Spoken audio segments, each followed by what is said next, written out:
Frères et sœurs en islam, ce que vous allez entendre aujourd'hui dépasse l'imagination. Des paroles chuchotées dans les cercles de savants, des visions partagées entre les murs sacrés des mosquées, des rêves puissants confiés par des chers reconnus pour leur piété. Tous convergent vers un seul et même nom, le Mahdi. Il ne s'agit pas de rumeurs ordinaires.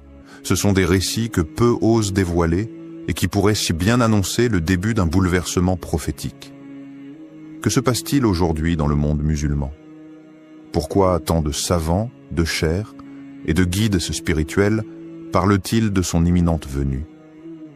Avant de plonger dans ces révélations, abonnez-vous à cette chaîne, La Foi Islamique. Ensemble, explorons la vérité à la lumière du Coran, de la Sunna et des signes des temps.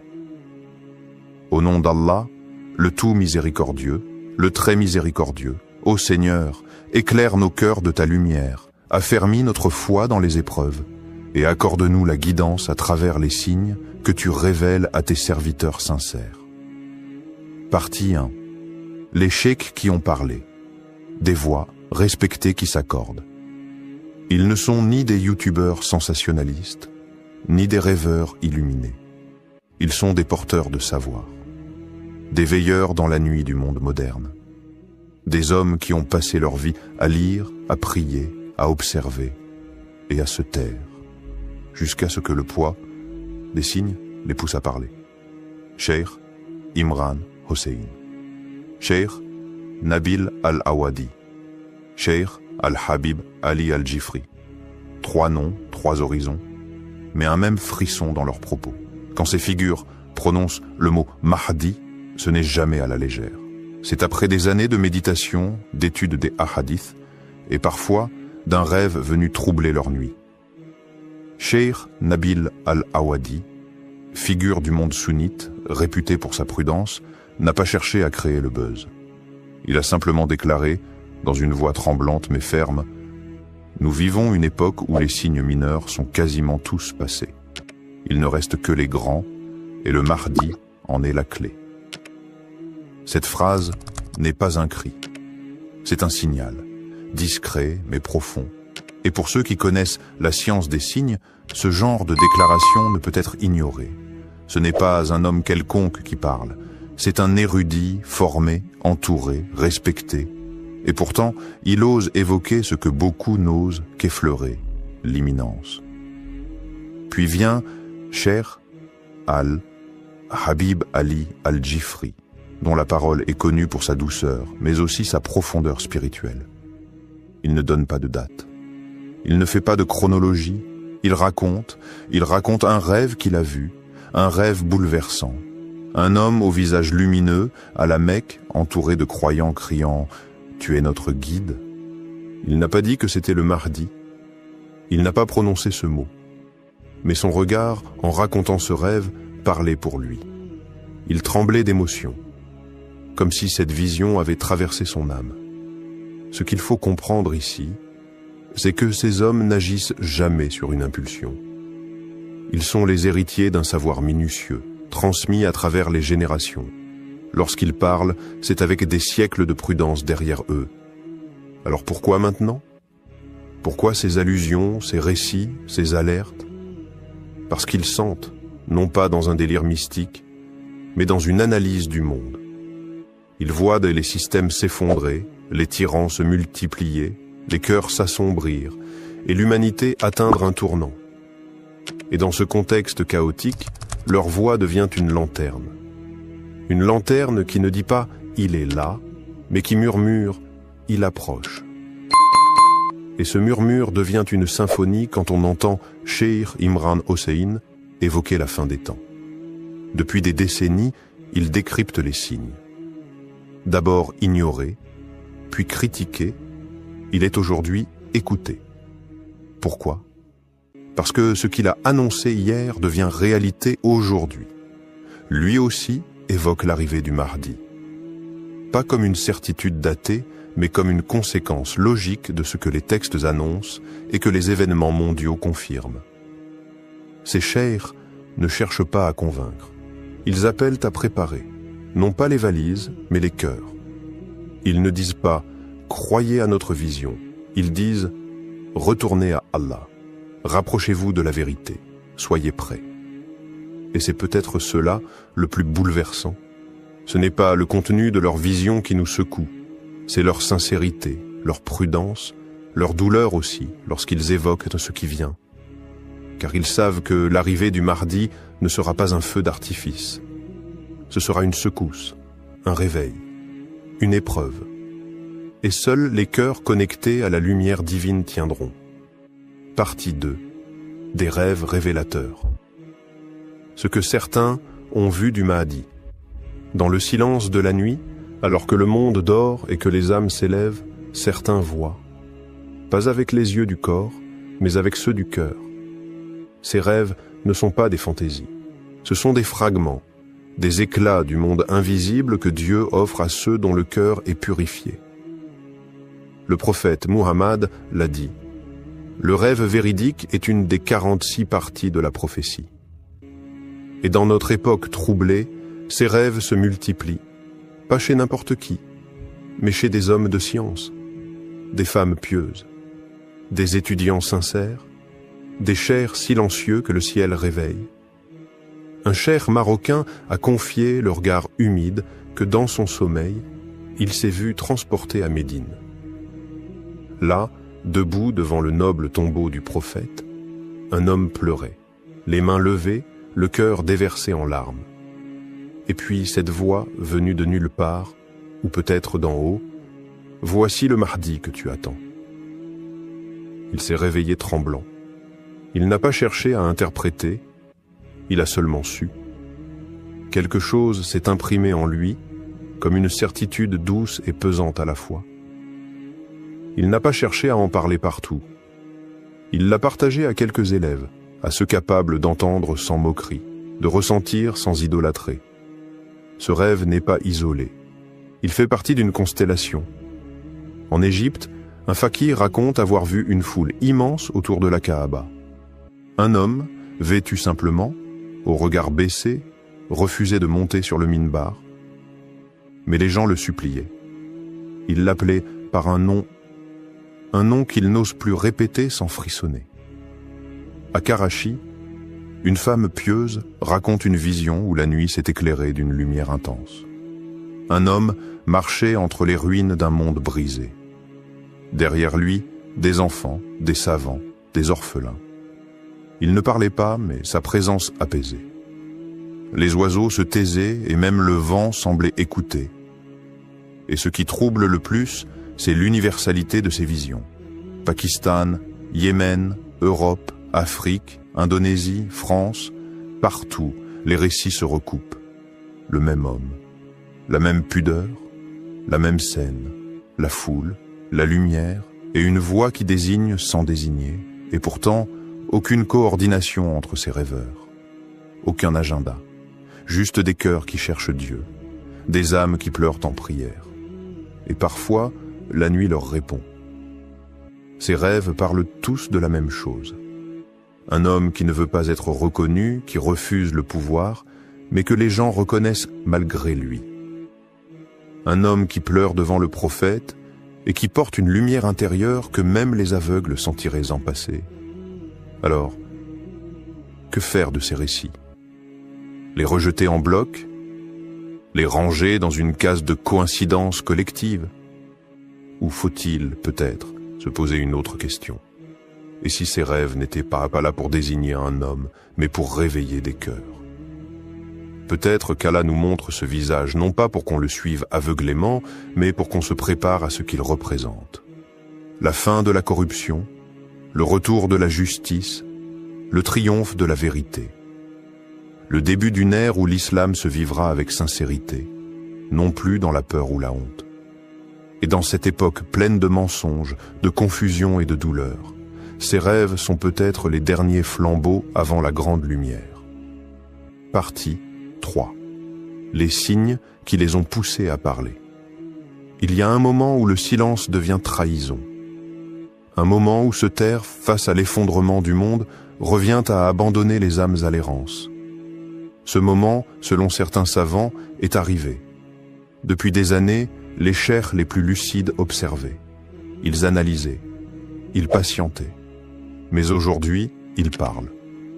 Et si des voix comme Cheikh Imran Hossein, Cheikh Nabil Al-Awadi ou Cheikh Al-Jifri ont décidé de s'exprimer sur le Mahdi, ce n'est pas par hasard. Ce n'est pas pour provoquer. C'est parce qu'ils ont vu les signes. Et ces signes sont devenus trop évidents, trop puissants pour être ignorés. Guerre dévastatrice au Moyen-Orient. Des villes réduites en cendres. Des enfants enterrés sous les ruines. Des peuples brisés, dispersés, déshumanisés. Et à chaque nouvelle guerre, un même schéma. Oppression, injustice, silence des puissants. Jérusalem sous tension. Cheikh Imran Hossein ne cesse de le répéter. Celui qui ne comprend pas le rôle prophétique d'Israël et de Jérusalem dans la fin des temps ne peut comprendre l'éveil du Mahdi. Il explique que le faux Messie, Dajjal, doit émerger à travers un système corrompu, sioniste, imposant au monde une fausse paix, une fausse liberté, une fausse justice. Et que le Mahdi, à l'inverse, apparaîtra comme un contre-choc, un retour à la vérité absolue, à la justice divine. Un monde à genoux. L'effondrement moral n'est plus une théorie. L'impudicité est devenue une industrie. L'injustice, une norme. Les tyrans sont applaudis, les justes emprisonnés. L'islam est caricaturé, surveillé, ridiculisé. Et au sein même de la Oumma, les divisions font rage. Sunnites contre chiites, traditionnalistes contre réformistes, culture contre culture, mosquée contre mosquée. Le climat, lui aussi, parle. Inondations, séismes, feux incontrôlables. La planète semble crier sous le poids des péchés de l'humanité. Les savants ne sont pas des climatologues, mais ils voient dans ces bouleversements un rappel, une purification avant le retour d'un ordre divin. Cheikh Nabil l'a dit sans détour. L'analyse ne suffit plus. Les gens ont besoin de foi, de lumière, car ce qui vient ne sera pas une manifestation spectaculaire. Ce sera une épreuve, une tempête qui n'épargnera que ceux qui auront préparé leur cœur. C'est cette urgence qui les pousse à parler. Pas pour créer de faux espoirs, pas pour désigner un homme à suivre, mais pour réveiller les cœurs. Ils ne donnent pas de nom, ils ne fixent pas de date, ils avertissent, ils secouent. Leur message est clair, le Mahdi ne viendra pas pour résoudre vos problèmes. Il viendra avec une mission immense qui exigera de vous vérité, sacrifice et foi. Si vous n'êtes pas prêt à vous réformer maintenant, vous ne le reconnaîtrez peut-être même pas quand il viendra. Ces chers voient, pas parce qu'ils sont devins, mais parce qu'ils ont appris à lire le monde avec le Coran dans une main, les hadiths dans l'autre, et les yeux tournés vers les signes d'Allah. Et ces signes, aujourd'hui, hurlent. Partie 4. La peur et l'humilité des savants devant ces signes. Il y a des vérités qu'on ne crie pas. On les chuchote avec respect, avec tremblement. Car elles ne sont pas des slogans, elles sont des responsabilités. Et c'est dans ce silence lourd, rempli de crainte et d'humilité, que les savants parlent du Mahdi. Ils ne s'affichent pas comme des visionnaires. Ils ne cherchent ni gloire, ni vue, ni applaudissements. Ils ne se prennent ni pour prophètes, ni pour élus. Non. Ils baissent l'âme la tête. Ils disent, nous ne savons pas, mais nous sentons. Et ce que nous sentons, c'est un appel. Leur voix n'est pas celle de la prédiction, mais celle de la précaution.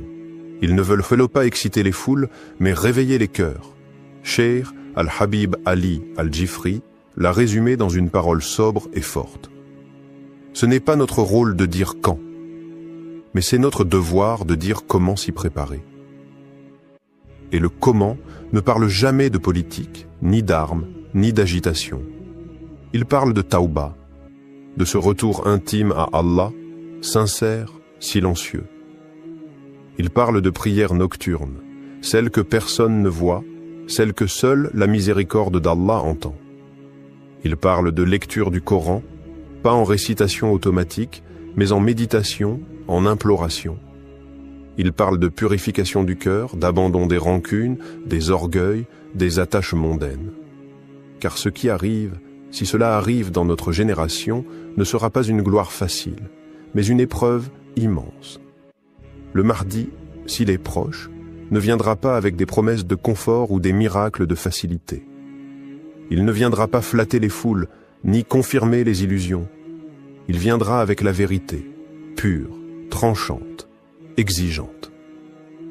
Et cette vérité ne se lit pas sur les pancartes, elle se lit dans les âmes. Et seules celles qui auront été purifiées pourront la reconnaître. Les savants insistent donc. Ce n'est pas une question de date, c'est une question d'état. Peut-être ne viendra-t-il pas dans nos vies. Peut-être oui. Mais si nous voyons les signes, alors ne rien dire, ce serait trahir. Ils parlent avec des larmes, pas avec des certitudes. Ils ne promettent pas, ils avertissent. Car la peur qu'ils portent dans leur cœur n'est pas celle du chaos, mais celle d'un peuple musulman endormi, qui pourrait rater ce moment décisif par simple distraction. Et ils rappellent ceci, avec douceur mais fermeté. Ne vous occupez pas de reconnaître le Mahdi, occupez-vous de devenir le genre de croyant qu'il reconnaîtra. Le Mahdi ne regardera pas la barbe, ni la tunique, ni les discours grandiloquents. Il regardera les cœurs, il les sentira, il les appellera. Et seuls ceux qui auront préparé leur âme à la vérité répondront à l'appel. Partie 5. Et si l'heure était vraiment proche? Et si ces murmures qu'on entend un peu partout n'étaient pas des coïncidences?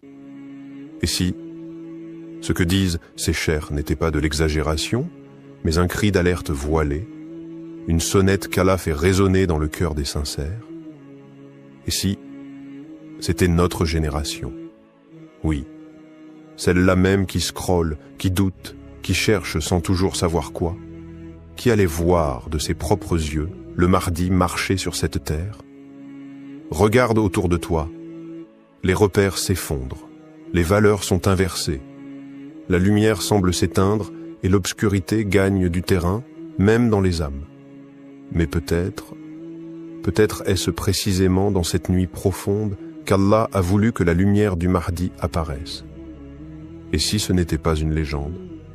Et si ce n'était pas pour les autres, pour une époque lointaine, pour des récits d'histoire? Et si c'était maintenant, dans notre époque confuse et vacillante, qu'Allah a envoyé son serviteur caché, son réformateur promis, son signe vivant? Les jeunes musulmans, aujourd'hui, sont à la croisée des chemins. Beaucoup se sentent perdus, tiraillés entre modernité et foi, entre doutes et espoirs. Mais justement, c'est pour eux que le Mahdi est un espoir vivant. Un homme qui ne sera pas là pour séduire, mais pour réveiller. Pas là pour impressionner, mais pour guider. Pas là pour caresser l'ego, mais pour bousculer les cœurs. Il n'aura pas besoin de microphone. Il n'aura pas besoin de projecteur. Sa lumière viendra d'Allah, et ceux qui l'attendent avec foi le reconnaîtront sans confusion. Mais attention, ce n'est pas en spéculant sur lui qu'on se prépare. Ce n'est pas en débattant de son nom, de son origine, ou de ses gestes qu'on devient un de ses partisans. Ce n'est pas en surveillant les réseaux ou en cherchant des dates que l'on se tient prêt. C'est en purifiant son cœur. C'est en revenant à la prière, même quand personne ne regarde. C'est en refusant l'injustice, même dans le silence. C'est en écoutant les appels des savants, ces hommes droits qui n'ont rien à vendre, mais tout à transmettre. Non pas pour alimenter la panique, mais pour réveiller la foi.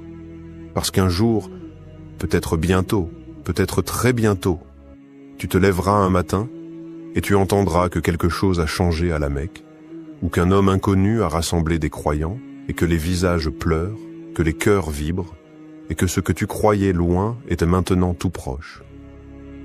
Alors, seras-tu prêt ce jour-là?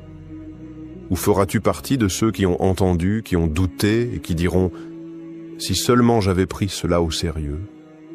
Frères et sœurs, ce que vous venez d'entendre n'est pas une fiction.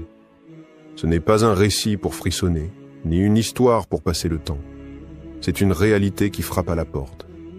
Un souffle prophétique qui traverse les siècles et qui, aujourd'hui, se rapproche de nous. Des savants ont parlé. Des rêves ont été vus. Des signes se sont enchaînés. Mais tout cela, ce ne sont que des clés. La vraie question, elle était là. Que faisons-nous de ces clés? Tu peux fermer les yeux. Tu peux retourner à ta vie comme si rien ne changeait, ou tu peux te lever, te purifier, te reconnecter à ton Seigneur. Parce que ce qui arrive n'est pas un film, ce n'est pas un slogan. C'est une épreuve finale, un tamis, un crible qui séparera les cœurs sincères des cœurs aveugles. Le Mahdi n'a pas besoin de spectateurs. Il a besoin de croyants solides. Il a besoin de cœurs allumés par la lumière du Coran. Il a besoin de ceux qui ne fuient pas la vérité, même lorsqu'elle dérange. Alors écoute bien ceci. Ce n'est pas lui qui nous attend. C'est nous qui devons nous préparer à l'attendre. Beaucoup diront « c'est trop tôt ». D'autres diront « c'est trop tard ». Mais Allah a déjà écrit l'heure. Et le vrai croyant, lui, ne cherche pas la date. Il cherche à être prêt, quelle que soit l'heure. Abonne-toi à La Foi Islamique. Pas seulement pour suivre nos vidéos, mais pour faire partie de ceux qui veulent vivre avec conscience, marcher avec foi et mourir avec certitude. Qu'Allah fasse de nous ceux qui reconnaîtront le Mahdi sans doute et qui marcheront derrière lui sans peur. Allahumma arina al-haqqa haqqan warzuqna ittiba'a wa arina al-batila batilan warzuqna ijtinaba. Frères et sœurs, il y a des moments dans l'histoire où les événements ne sont plus isolés, où les signes se regroupent, s'enchaînent et pointent tous vers une même direction. Nous vivons une époque étrange, marquée par des bouleversements géopolitiques, spirituels, climatiques. Et si tout cela annonçait un seul et unique lieu, un lieu prophétisé, attendu, craint par certains, espéré par d'autres, le lieu de l'apparition du Mahdi. Avant de commencer, abonnez-vous à la chaîne La Foi Islamique pour ne rien manquer des révélations à venir. Car ce que vous allez entendre maintenant pourrait changer votre manière de regarder le monde. Bismillah, wa salat wa salam ala rasulillah. Ô Seigneur des mondes, éclaire nos cœurs par ta lumière, guide nos âmes vers la vérité et fais de nous des témoins sincères de ton décret. Ya Allah, accorde-nous la clairvoyance de reconnaître tes signes et la force de rester ferme lorsque viendra l'épreuve. Partie 1. Les signes avant-coureurs dans les hadiths. Ils sont là, non pas dans les récits d'un vieux livre poussiéreux qu'on feuillette par curiosité, mais dans les journaux, les écrans, les cris des peuples opprimés et les secousses invisibles de l'histoire. Les signes. Ils frappent à notre porte, et chaque jour, ils deviennent plus évidents. Le prophète Muhammad, le véridique, n'a laissé aucune zone d'ombre. Dans les recueils les plus authentiques, ses paroles retentissent comme un écho lointain, ou comme un avertissement imminent. Il a parlé d'un monde bouleversé, d'un déséquilibre général, de nations qui s'affrontent dans des conflits sans fin, de puissances qui s'effondrent, de peuples qui crient justice, de sang versé dans les lieux saints. Il a parlé de Cham, cette terre bénie et meurtrie. Il a mentionné Al-Quds, centre de tensions et d'enjeux mystiques. Il a désigné l'Arabie, touchée par des luttes internes, des divisions claniques, des effusions qui tachent même les lieux les plus sacrés. Et maintenant regarde le monde autour de toi. Tout est en place. Des savants de toutes les époques, de l'Andalousie aux confins de l'Asie, ont consacré leur vie à étudier chaque détail de ces prophéties. Des générations entières ont tenté de tracer sur les cartes les lieux où ces signes se croiseraient, et presque tous s'accordent sur un point. Le Mahdi apparaîtra à la Mecque entre la pierre noire et le Maqam d'Ibrahim, là où les âmes en quête se retrouvent, là où la foi vibre avec une intensité unique. Mais voilà la nuance que peu perçoivent. Si la Mecque est le point d'émergence, cela ne signifie pas qu'il n'y aura pas d'autres étapes. Car avant de se dévoiler au monde, le Mahdi est un homme qui marche dans l'ombre. Il ressent les douleurs du monde. Il traverse les nations, peut-être même les grandes capitales. Il voit l'injustice. Il entend les appels des opprimés. Il apprend en silence. Certains signes visibles, les guerres, les tremblements de terre, les crises sociales, sont comme les grondements avant une éruption. Mais il y a aussi des signes invisibles, des rêves partagés, des cœurs troublés sans savoir pourquoi, une sensation diffuse que quelque chose se prépare, quelque part. Ce sont les signes intérieurs, ceux que seule l'âme peut capter. Et là, une vérité mystérieuse se dévoile. La terre semble orienter tous les regards, tous les cris, toutes les prières vers un même point. Un centre qui n'est pas encore révélé, mais qui agit déjà. Il ne s'agit plus seulement d'un lieu géographique. C'est un espace spirituel en train de s'éveiller. Un endroit où l'invisible devient perceptible, où la lumière revient lentement après des siècles d'ombre. Ce lieu n'a pas encore été nommé.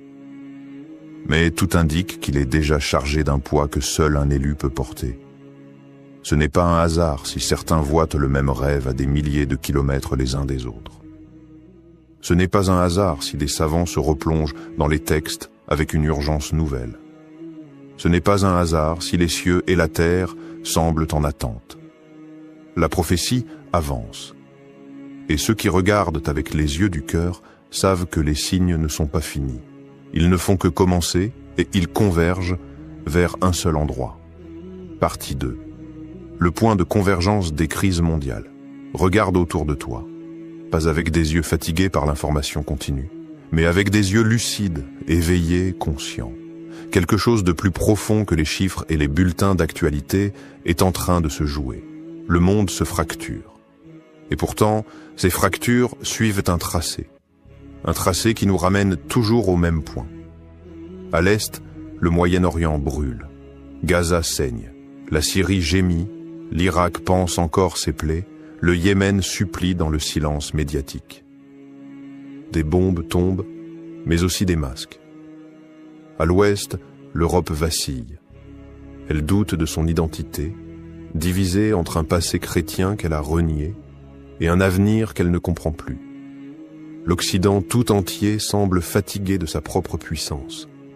Les révoltes intérieures, la montée de l'extrême, l'effondrement moral, tout cela n'est pas que politique, c'est spirituel. Mais au centre, quelque chose attire. Quelque chose agit comme un point d'équilibre entre deux mondes, entre l'Orient mystique et l'Occident rationaliste, entre l'islam hérité et l'islam à venir. Ce point, c'est le cœur de la Méditerranée. Une zone où Jérusalem, Damas et la péninsule arabique forment un triangle sacré. Un triangle qui, depuis des siècles, abrite les plus grands bouleversements spirituels et géopolitiques. Mais quelque chose a changé, quelque chose de subtil. Les signes récents, les tensions invisibles, les rêves collectifs, les basculements soudains, tous commencent à indiquer un autre lieu. Un lieu que peu regardent, un lieu qui ne fait pas partie des récits classiques, mais que le destin semble redessiner à la lumière d'une prophétie vivante. Car le Mahdi, avant d'être reconnu, sera inconnu. Il ne surgira pas là où les foules l'attendent, comme on attend un roi avec tambour et fanfare. Il apparaîtra dans la discrétion. Il traversera des terres que l'on croyait marginales.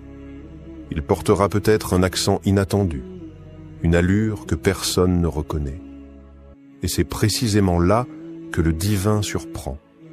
Il casse les cadres, il brise les habitudes. Certains signes, presque imperceptibles, orientent désormais notre regard vers un territoire nouveau, à la fois extérieur au monde musulman traditionnel et intérieurement connecté à son cœur.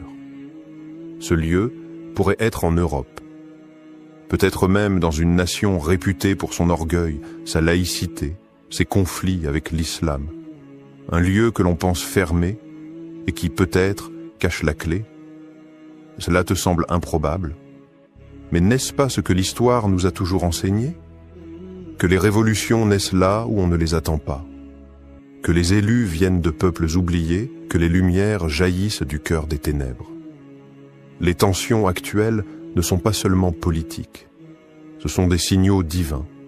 Elles pointent vers un nouveau carrefour, un endroit d'intersection, de rupture et de renaissance. Un point où l'ancien monde s'effondre et où le nouveau prend forme dans le silence. Et si ce lieu était déjà désigné, sans qu'aucun d'entre nous ne l'ait encore compris? Et si les crises elles-mêmes formaient une carte invisible, dessinée par le doigt d'Allah, indiquant l'endroit exact où un événement prophétique doit s'accomplir?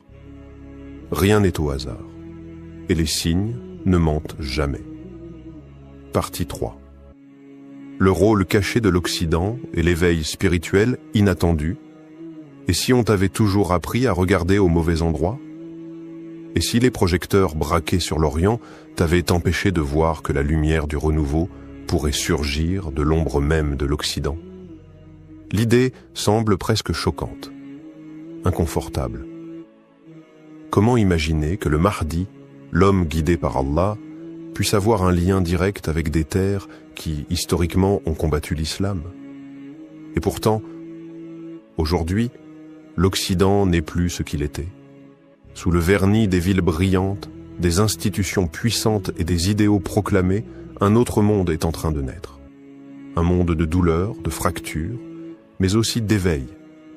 Regarde la France. Le climat est hostile, les discours sont durs, l'islam y est combattu sur le plan médiatique, politique, culturel.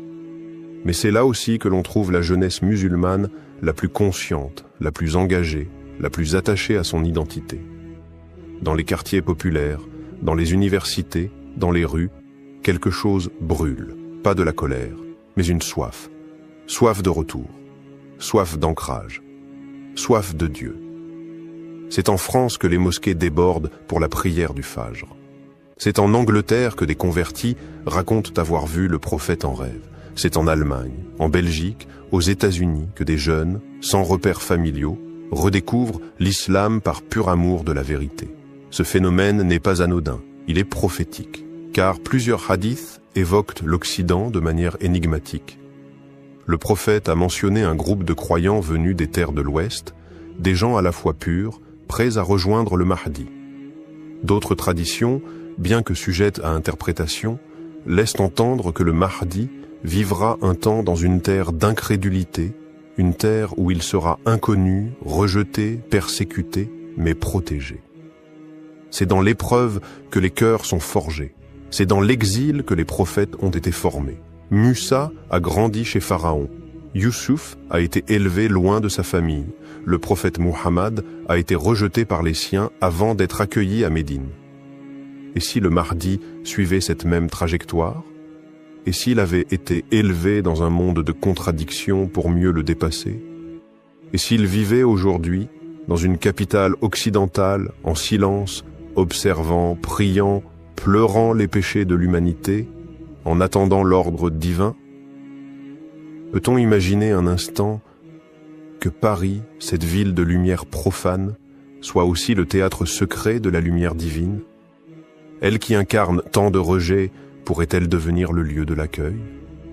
Un lieu où le Mahdi vivrait caché, anonyme parmi les anonymes. Un cœur pur battant dans un monde hostile. Un homme éveillé, protégé non par les murs, mais par la volonté d'Allah. Et si les épreuves des musulmans en France, leur douleur, leur résistance, n'étaient pas de simples injustices, mais un signe que quelque chose se prépare. L'histoire d'Allah ne suit jamais les chemins qu'on attend. Elle renverse les puissants. Elle élève les opprimés. Elle transforme les périphéries en centres et les lieux rejetés en lieux élus. Et toi, as-tu ouvert les yeux sur ce lieu inattendu où tout pourrait commencer? Partie 4. Pourquoi Paris concentre tous les signes? Regarde Paris, pas avec les yeux du touriste, ni ceux du politique. Regarde-la avec les yeux du cœur, avec la lecture des signes. Paris n'est pas qu'une ville, c'est un champ de bataille invisible. C'est le miroir des contradictions du monde moderne, où la foi est traquée mais jamais étouffée. où l'obscurité croit dominer mais laisse toujours filtrer la lumière. Ici, les minarets sont étouffés mais les cœurs s'élèvent.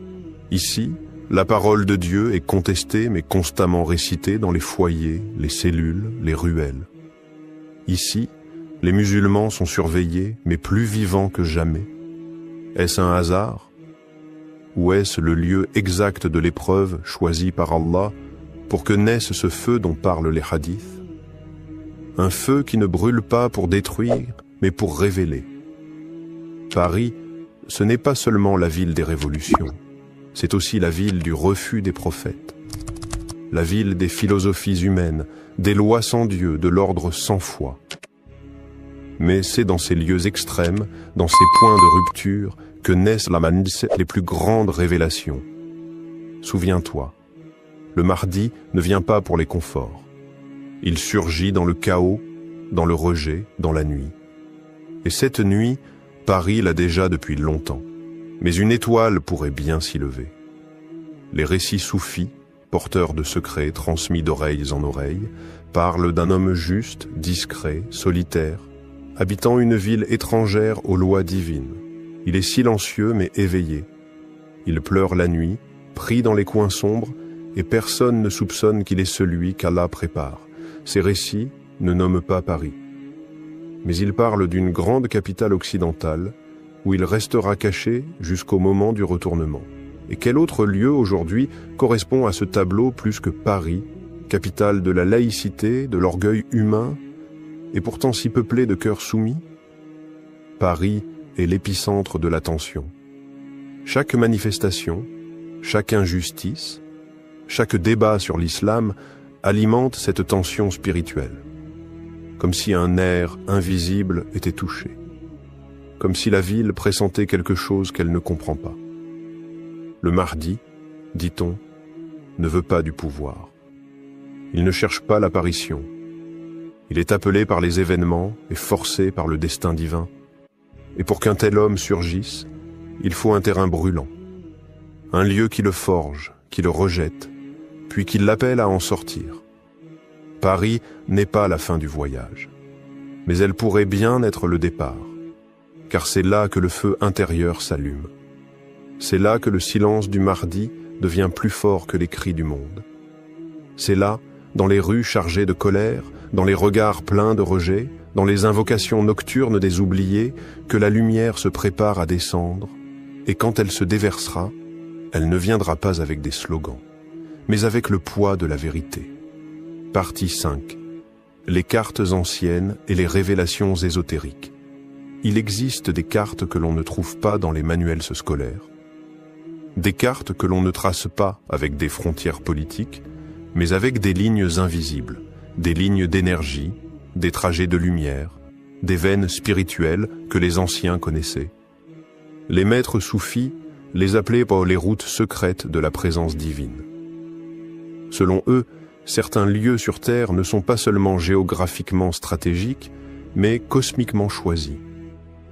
Des nœuds où le ciel rencontre la Terre, où le destin du monde s'articule.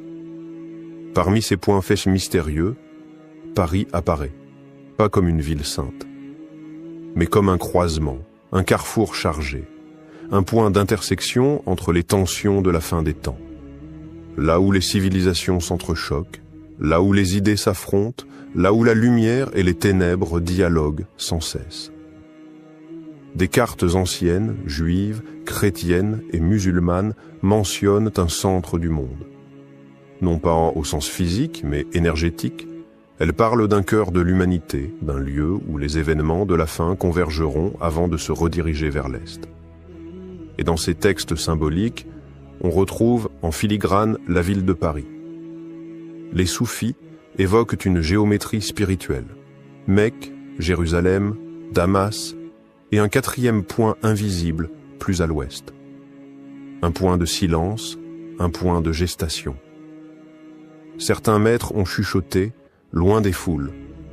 Là où les prophètes ne sont pas attendus, là apparaîtra le signe. Et puis il y a les rêves, des croyants sincères, pieux, qui ne cherchent ni gloire ni mythe, rapportent des songes étonnants. Un homme, vêtu simplement, debout au cœur d'une grande ville européenne. Son visage est paisible, son regard porte une lumière antique. Il ne parle pas, mais ceux qui le voient comprennent sans mots. Il est là, et le monde l'ignore. Des coïncidences étranges, des versets récités dans des ruelles, entendus par des inconnus au moment exact où leur cœur cherchait Dieu. Des apparitions de lumière au-dessus des minarets en pleine nuit, des enfants récitant des sourates qu'on ne leur avait pas encore enseignées, des prières exaucées dans les moments les plus noirs. À Paris, ce ne sont peut-être que des coïncidences, ou peut-être sont-elles les signes subtils du réel, comme des gouttes d'eau avant la tempête prophétique. Le Mahdi, selon certains récits, marchera longtemps dans l'ombre avant d'être appelé à la lumière. Et cette ombre peut être une ville,